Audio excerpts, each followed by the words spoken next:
네, 안녕하세요. 저는 지금 이제 배달 대행 메시코리아 부릉에서 일을 하고 있고요. 제가 오늘 여기 와가지고 어떤 걸 설명드리면 제일 좋을까 생각을 한번 해봤는데, 아시다시피 이제 배달 시장이 많이 성장을 하고 있고 많은 분들이 관심을 가지고 계세요. 뭐 크게 본다 그러면은 주문 접수 플랫폼, 배달 플랫폼, 그리고 지역 배달 대행사 이렇게 나눌 수가 있는데, 뭐 주문 접수 플랫폼, 뭐 배달의 민족이나 요기요, 쿠팡이츠 이거 관련해 가지고는 따로 설명을 안 드려도 기사나 뭐 TV를 통해 가지고 많이 접하셨을 거라고 생각을 해요. 그런데 은근히 제가 지역에 있는 상점을 돌아다니거나 아니면은 이제 뭐 하나의 프랜차이즈를 운영하는 뭐 대표님을 만나서 이야기를 해보면 생각보다 모르시는 것들이 이 배달 플랫폼들이 어떻게 되어 있느냐, 어떤 구조로 이루어져 있느냐, 이런 것들은 잘 모르세요.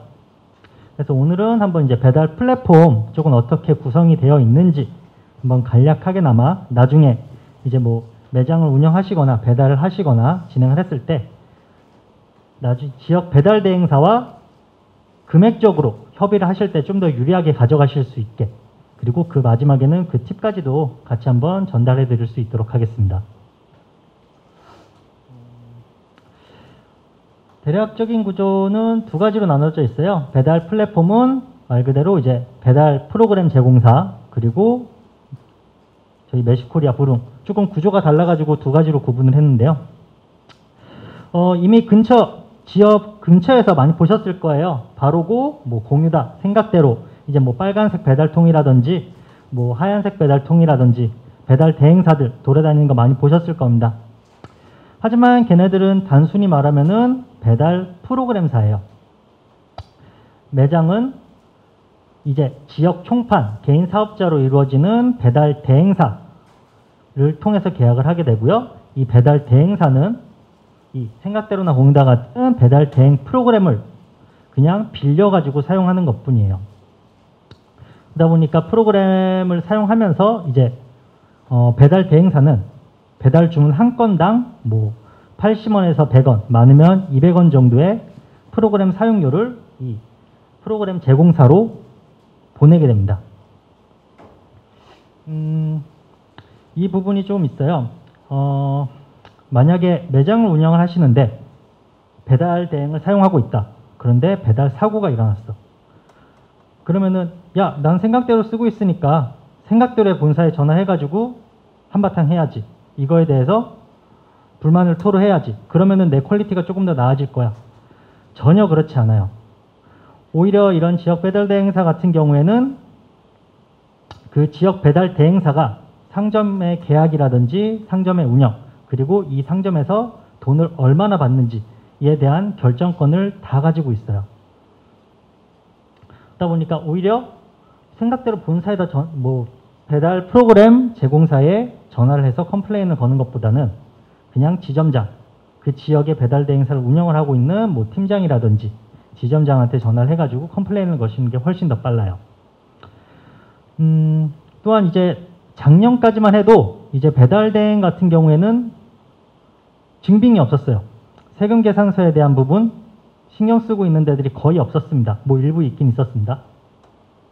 근데 이 부분에 대해서도 많이 누락이 돼요. 매장에서는 나는 세금 계산서 받아야지. 이제 비용 지출로 떨궈야 되는데 계산서 끊어줘. 그러면 10% 더 내세요. 그럼 내가 해드릴게요. 그리고 또 가장 중요한 건 일부 금액만 발행을 해줘요. 모든 비용에 대해서 해드리고 있지는 않습니다. 뭐 사실 이거는 좀 저희 회사 홍보물 조금 같이 갖다 쓴 거라 저희 회사가 조금 들어가 있긴 있는데요. 저희 같은 경우에는 아예 저희와 배달 대행사가 직접적으로 계약을 통해 가지고 상점 계약 같은 경우에도 저희 메시코리아 부릉에서 직접적으로 상점 계약을 하게 되고요. 상점 계약 주체는 저희 부릉과 상점이 되게 됩니다. 그러다 보니까 세금 계산서도 저희가 직접적으로 다 발행을 해드리게 되고요. 간단하게는 이 두 구조로만 배달 대행사가 이루어져 있다라고 보시면 되세요. 배달된 구조는 아실 거예요. 고객이 매장으로 주문을 넣게 되면 매장에서 배달 대행을 신청을 해서 주문을 넣고 배달 대행사가 고객한테 상품을 배송을 하게 됩니다. 단순한 구조예요. 단순한 구조인데 이거를 조금 더 세분화 시켜가지고 한번 설명을 드리려고 해요. 첫 번째 고객이죠. 고객은 다들 아시는 것처럼 배달의 민족이나 요기요와 같은 주문 플랫폼을 통해 가지고 주문을 넣게 됩니다. 이 정보는 주문 접수 플랫폼을 통해서 상점으로 안내가 가게 되죠.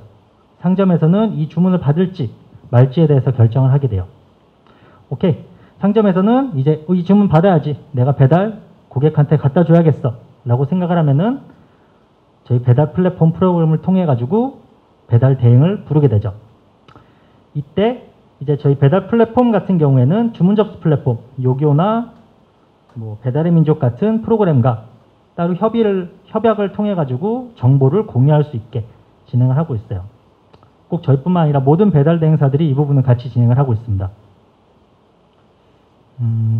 그래서 저희 이제 배달 주문 플랫폼으로 주문이 들어오게 되면 지역 배달 대행사 그리고 기사 어플을 통해 가지고 정보가 동시에 이루어지게 되고요. 배정된 기사가 상품을 고객한테 갖다 주는 구조로 되어 있습니다.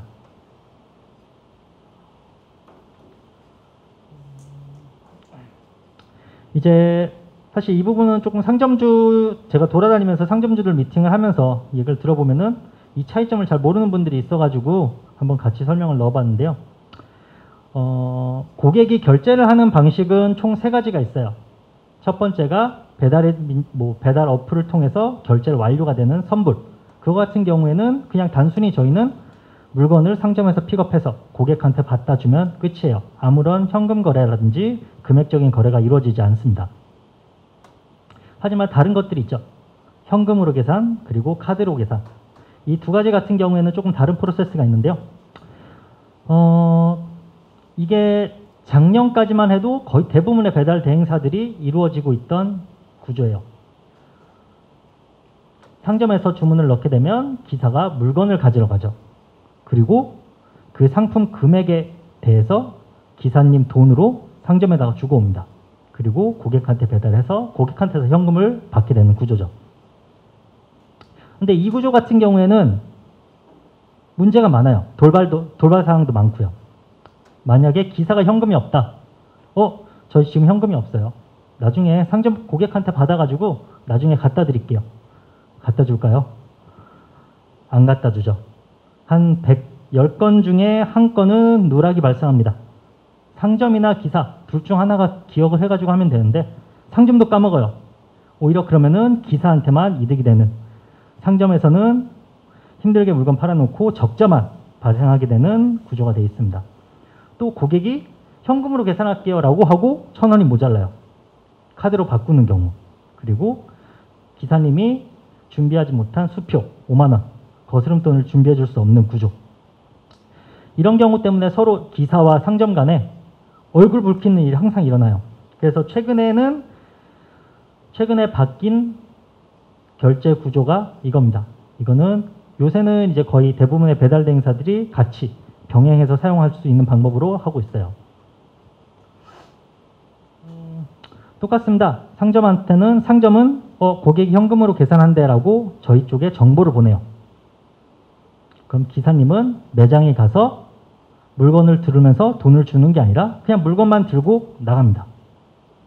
대신에 저희 중간에 이제 배달 플랫폼에서는 기사가 가지고 있는 계정, 캐시, 사이버머니에서 그 금액을 차감을 하게 되죠. 그리고 기사님은 고객한테 가서 현금으로 차감된 캐시만큼 현금으로 손에 쥐게 됩니다.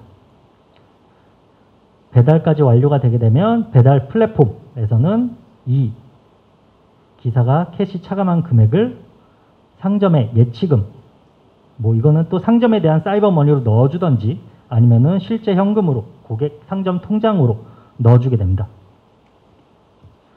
이 부분으로 하게 되면은 가장 좋은 게 기사님하고 상점하고 금액적인 부분으로 얼굴 붉힐 일이 없어요.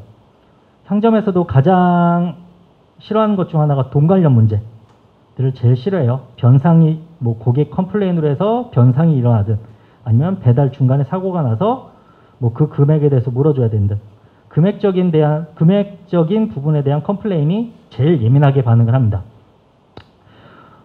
오히려 그 금액적인 컴플레인에 대해서 기사와 상점이 서로 얼굴 붉히지 않고 중간에 배달 플랫폼이 해결해 줄 수 있는 구조로 만들어질 수 있는 새로운 현금 수치 체계가 이렇게 되어 있습니다. 카드 같은 경우에는 이거는 패스할게 모두 다 아시는 것 같아가지고 카드 같은 경우에는 똑같이 모든 배달 대행사가 벤사를 끼고 있어서 상점 이름으로 결제가 되게 됩니다. 최근에는. 이게 2년 전까지만 해도 거의 모든 배달 대행사들이 PG를 사용했어요. 그러다 보니까 상점의 고객이 나는 A 치킨집에서 주문을 했는데 카드로 끌게 되면은 생각대로 아니면은 메시코리아가 찍혀버리게 되는 거죠. 그럼 고객은 그걸로 컴플레인을 해요. 야, 이 회사 뭐 하는 회사인데 내가 결제가 돼? 나 결제 잘못됐어. 카드 도난됐어. 카드 도난됐다는 신고가 은근히 많이 들어왔어요. 이것 때문에. 그러다 보니까 그 재작년부터는 이제 거의 모든 배달 대행사들 그리고 배달 플랫폼들이 벤사를 중간에 끼게 되면서 상점 이름으로 결제가 될 수 있게 구조를 바꿨습니다. 그리고 이 부분은 이제 배달 대행을 상점에서 사용하실 때에 내는 비용이에요. 정말 지역적으로 다양한 금액들이 있고 비용들이 있어요. 이 부분에 대해서 한번 간단하게 설명을 드리려고 해요. 나중에 배달 대행사들 협의를 한다거나 배달 대행사가 필요한다고 하셨을 때 이 부분을 알고 계시면은 매장 좀 더 상점에 유리한 조건으로 계약을 진행하실 수 있을 것 같습니다. 상점이 배달 대행사, 배달 플랫폼에 내는 비용은 총 3가지예요. 가맹비, 그리고 콜비, 할증. 가맹비를 첫 번째로 말씀드리자면은 가맹비는 월회비, 관리비, 가맹비 다양하게 불립니다. 공통점은 하나예요. 한 달에 한 번씩 큰 돈을 낸다는 거. 구조는 총 3가지예요. 콜수비례 가맹비. 콜수비례 가맹비는 예를 들어 100콜. 내가 한 달에 100콜 사용했어. 그리고 그 추가적으로 100콜을 사용하게 되면은 추가로 얼마씩을 내. 이게 콜수가 많아지면 많아질수록 내는 가맹비도 많아지게 돼요. 이러다 보니까 좀 콜수가 많아지는 상점들은 불만이 나오게 되죠. 야, 나는 하루에 배달만 100건이 나와. 한 달에 3,000건만 나가. 그렇게 되면 가맹비가 얼마야? 이 구조로 하게 되면 난 이걸로 도저히 못해. 수익 안 나와. 그래서 나오는 것들이 고정 가맹비예요. 배달 많이 나오시잖아요. 가맹비 계속 올라가게 되시면은 상점주 부담되시니까 저희가 그냥 애누리 다 떼고 한 달에 30만 원만 내시죠. 이런 식으로 매장과 협의를 하는 거예요. 거의 대부분은 콜수가 좀 많이 나오는 배달 건수가 많이 나오는 상점들에 대해서 이 고정 가맹비 체계를 사용하라고 있어요. 이제는 또 반대 상황이 되겠죠. 나는 콜이 안 나와. 한 3일에 한 번 나와. 처음에는 이제 카페 같은 데들이 이런 데들이 많았어요. 3일에 한 번 주문 들어오고, 일주일에 하나 들어오고, 이런 것들은, 야, 나 한 달에 100건? 못 써. 난 기껏해야 한 달에 5건 나와. 그렇게 되면 사용하는 것이 이제 건당 가맹비예요.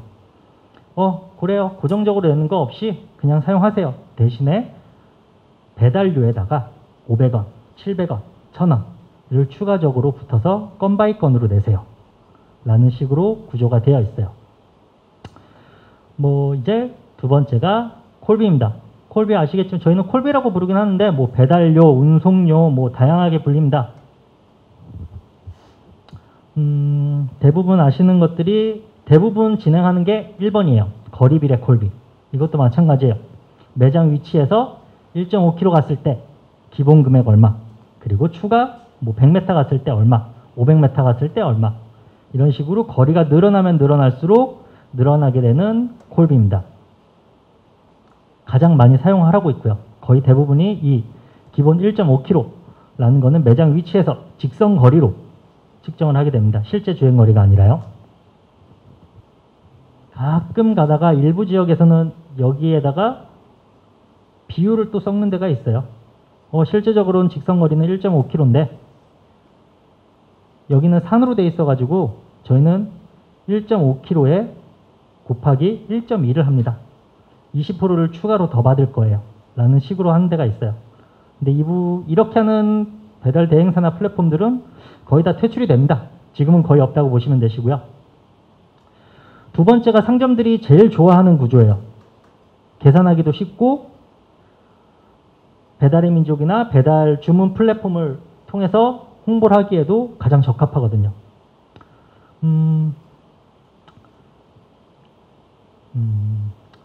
수원 쪽으로 한번 예시를 들어볼게요. 내가 영통구 인계동에 있어요. 상점이. 영통구 인계동에 있는데 인계동에서 인계동 가는 건 고정으로 얼마? 딱 고정을 시켜두는 거예요. 인계동 제일 끝에서 끝으로 가든 바로 옆으로 가든 금액은 또 동일해요. 하지만 이제 인계동에서 바로 옆에 있는 메탄동으로 넘어간다. 그러면은 1,000원 추가, 2,000원 추가 이런 식으로 동별로 금액을 받게 되는 거죠. 사실 상점 위치에 따라서 이거는 조금 호불호가 갈려요. 내 상점이 동 외곽에 있어요. 그러면은 진짜 말 그대로 10m만 걸어가도 2,000원이 붙는 황당한 경우도 생겨요. 좀 반대의 경우도 마찬가지로 생기겠지만요. 오히려 상점이 더 유리한 경우도 있습니다. 대신에 이 부분은 장점이 배달의 민족이나 요기요 같은 플랫폼에 보면은 동 단위별로 고객한테 배달료를 추가적으로 받을 수 있게 돼 있어요. 그러다 보니까 상점주 입장에선 내 매장에서 어느 동 가는 거 4,000원 나와. 그럼 나도 고객한테 4,000원 받아야지. 라면서 계산하기가 쉬워요. 이 1번으로 제일 많이 쓰는 1번 구조로 하기에는 약간씩 차이가 납니다. 고객이 더 많이 낼 때도 있고 매장에서 비용을 더 추가로 부담하는 경우도 있고요. 세 번째는 폴리건, 이제 구역 콜비라고 해가지고 동별 콜비와 비슷하긴 한데 조금 달라요. 지역을 정해놓는 거죠. 대신에 그게 동 단위로 잘라지는 게 아니라 배달 대행사에서 임의적으로 구역 그 동을 설정을 하는 겁니다. 이거를 제가 따로 추가를 사진을 했었는데 여기에는 미처 안 돼 있는 것 같아가지고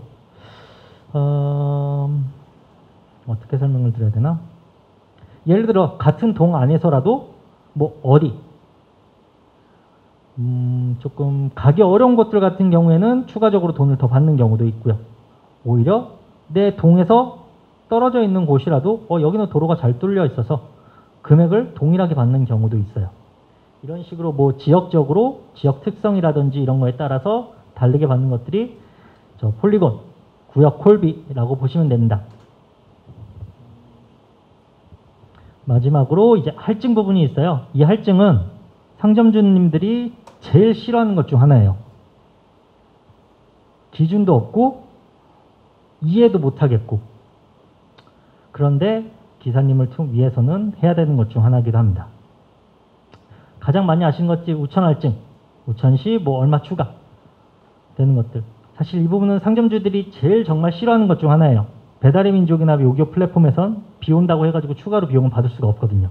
이거는 순전히 매장에서의 부담이 돼요. 그러다 보니까 제일 싫어하는 것 중 하나인데요. 또 기준도 없어요. 어떤 데는 도로가 젖으면 할증이 붙고 어떤 데는 정말 앞이 안 보여서 폭우가 내려야지만 할증이 붙는 경우도 있고 이거를 설정하는 거는 지역 배달 대행사에 대한 마음이에요. 이 배달 대행사가 어느 기준으로 설정을 해놓고 있느냐. 그리고 두 번째가 지역 할증. 이 콜비와는 거의 이제 거리비례 콜비에서 많이 사용하는 건데요. 여기에다가 추가로 정말 가끔 있어요. 직선거리로 한 10km 넘는 동까지 배달을 보내고 싶어 하시는 상점님들. 그런 분들 같은 경우에는 거리로만 받기에는 부족해요. 추가적으로 지역. 여기에서 특정 동 어디로 가는 거는 추가적으로 얼마 더 받습니다. 라는 식으로 추가적으로 기사님을 위한 비용을 받게 되죠. 그리고 건물 할증. 아시겠지만 다산 쪽에는 택배가 못 들어가게 하는 것들도 있어요. 마찬가지로 거의 대부분 아파트들은 이제 1층으로 배달대행 바이크들이 오토바이들이 못 들어가게 하는 곳들이 많고요. 그런 곳들 같은 경우에는 난이도에 따라서 건물 할증 또는 상점이 5층에 있어요. 6층에 있어요. 그런 경우에도 따로 건물 할증이 들어가게 됩니다. 상품 할증은 아마 좀 싫어하시는 분들도 있을 거예요. 기사님들이 배달하기 제일 싫어하는 품목 중 하나가 피자입니다. 그 이유가 뭐냐면 첫 번째가 빨리 식어요. 너무 빨리 식습니다. 겨울철 같은 경우에는 매장에서 나와서 배달통 안에 넣는데 식어 있어요. 그리고 훼손도 많이 됩니다. 정말 약간의 방지턱만 있어도 피자는 위에 달라붙어 버려요. 그러다 보니까 그래서 뭐 예전에는 뭐 피자를 수술한다 아마 이런 것들 동영상이라든지 이런 거 많이 보셨을 거예요. 기사가 이제 고객한테 갖다 주기 전에 뭐 박스 열어서 막 다시 재조립하고 피자를 저희는 수술한다 그랬거든요. 그런 경우. 그러다 보니까 이런 품목에 따라서 할증이 붙는 경우가 있어요. 그리고 24시 이후 뭐 야간 할증, 심야 시간에 운영하는 거에 대해서는 뭐 추가적으로 할증 붙는 경우가 있고요. 이 비용이 총 3가지가 있어요. 저는 여기에서 한번 팁을 드리고 싶은 거는 분명 나중에 이제 매장에서 배달을 하게 됐어. 그럼 배달 대행사를 선택을 해야 되는데 좀 더 매장에 유리하게 가져가고 싶어요. 그렇게 되면은 이 셋 중에서 어떤 거를 가지고 협상을 해야 되느냐를 한번 말씀을 드리고 싶은 거예요. 상점주님들은 조금 제가 만나봤을 때 좀 착각을 하시는 것 중 하나가 당장에 제일 많이 들어가는 콜비 이 부분에 대해서 협의를 계속 하려고 하세요. 야, 뭐 기본거리 1.5kg로 제공하면은 야, 1.5kg 안 돼. 나는 2kg로 해줘. 좀 더 싸게 해줘. 야, 뭐 3,000원? 에이, 2,900원으로 해줘. 이 콜비를 가지고 협상을 많이 하세요. 해드릴 수는 있어요. 대신에 상점한테도 불리하게 되죠. 그 이유가 뭐냐? 이 아래 2가지로 나눈 것이 이제 가맹비랑 콜비, 할증에 대한 수익이 어디로 들어가느냐를 한번 보여드린 거예요. 할증 같은 경우에는 전적으로 기사님한테 100% 갑니다. 우천 할증, 뭐 지역 할증, 건물 할증, 쭉쭉쭉 할증 많은 이유도 기사님들이 이 배달을 조금 더 원활하게 수행하고 그리고 어려운 거에 대해서 보상을 받으실 수 있게 만든 게 할증이에요. 그러다 보니까 기사님이 할증에 대해서는 모든 지분을 다 가져가세요. 두 번째가 콜비죠. 콜비도 아까 중간에 말씀드렸다시피 건수에 건 바이 건으로 해가지고 배달 프로그램사에 납부를 한다고 말씀드렸어요. 근데 그 비용이 지점한테서 나가는 거냐? 아니에요. 기사님이 부담하는 겁니다. 중간에 콜비의 일부는 배달 플랫폼사가 가져가요. 대신에 배달 대행사를 운영을 하고 있는 지점에서는 이 가맹비를 가져가게 됩니다. 가맹비는 전적으로 배달 대행사가 가져가게 돼요. 근데 그것만 가져가느냐? 그것도 아니에요.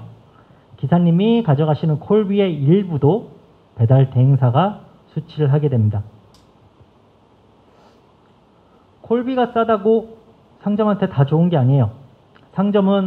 기사님은 이 콜비에 따라 가지고 운영을 하시고 운행을 하시고 내가 이 콜을 수행할지 말지를 결정하십니다.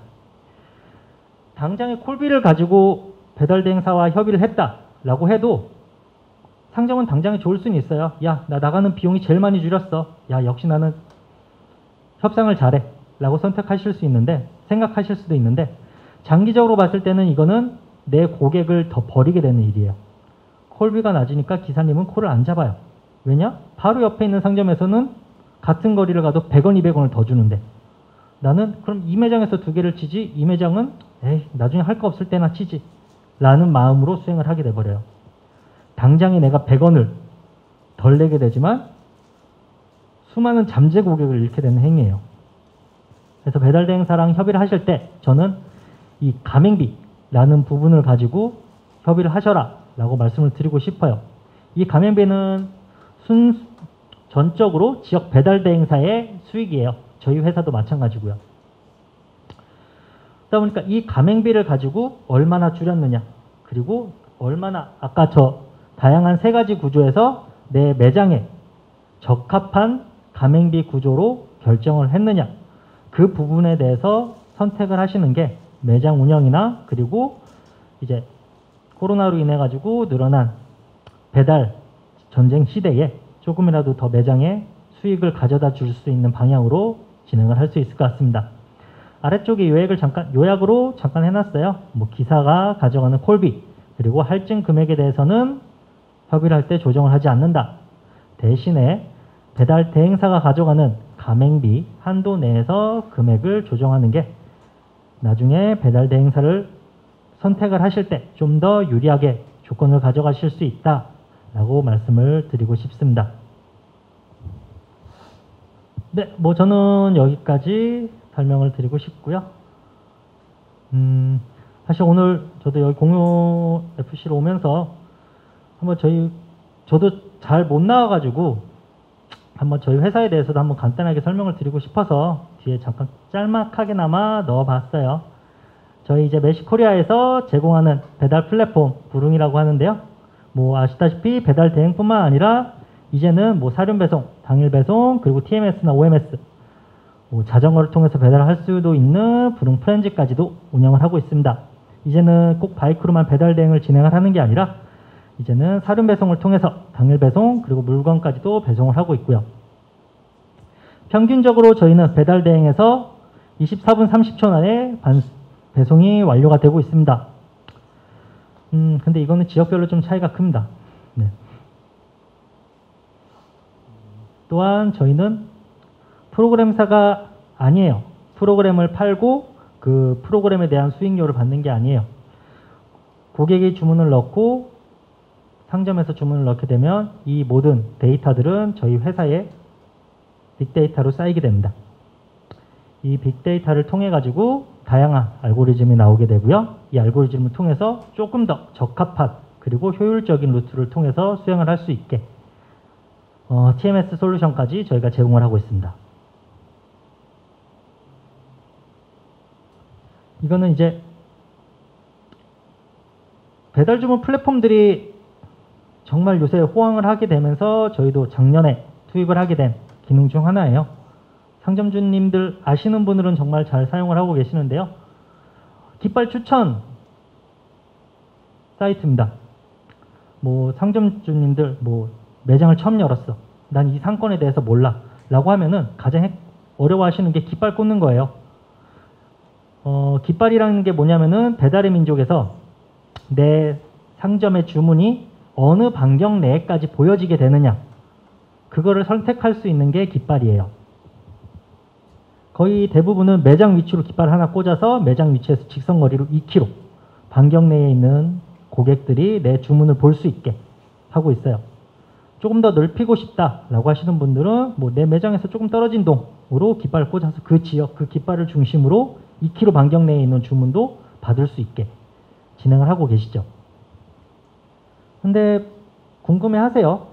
내가 어디에 깃발을 꽂아야지만 제일 효과적으로 배달 매출을 끌어올릴 수 있는지를. 그래서 저희가 제공을 해드리는 겁니다. 아까 말씀드렸다시피 저희는 모든 배달 정보들이 쌓이고 있어요. 아까 말씀드렸던 프로그램사들은 없습니다.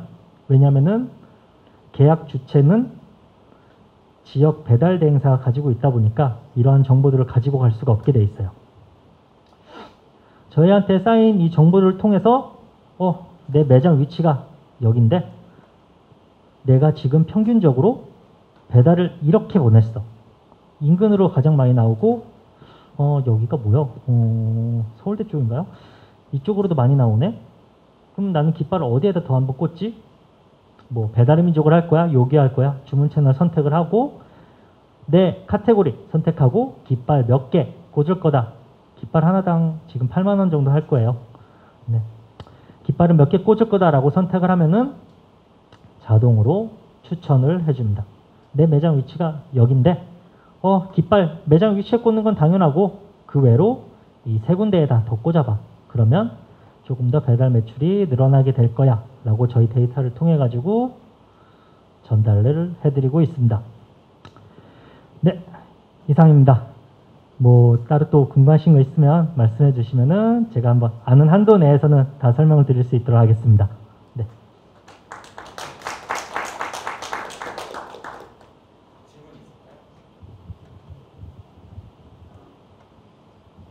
이 질문 나올 것 같아서 한번 확인을 해보고 왔는데요. 코로나로 인해 가지고 배달이 얼마나 많이 늘었냐? 뭐 이 부분들 되게 궁금해 하시는데 생각보다 많이 안 늘었어요. 거의 평소 기준 30%, 1.3배 전국적으로 다 늘었고요. 일부 지역 같은 경우에는 2배 이상까지도 배달 물량이 늘어난 곳이 있습니다.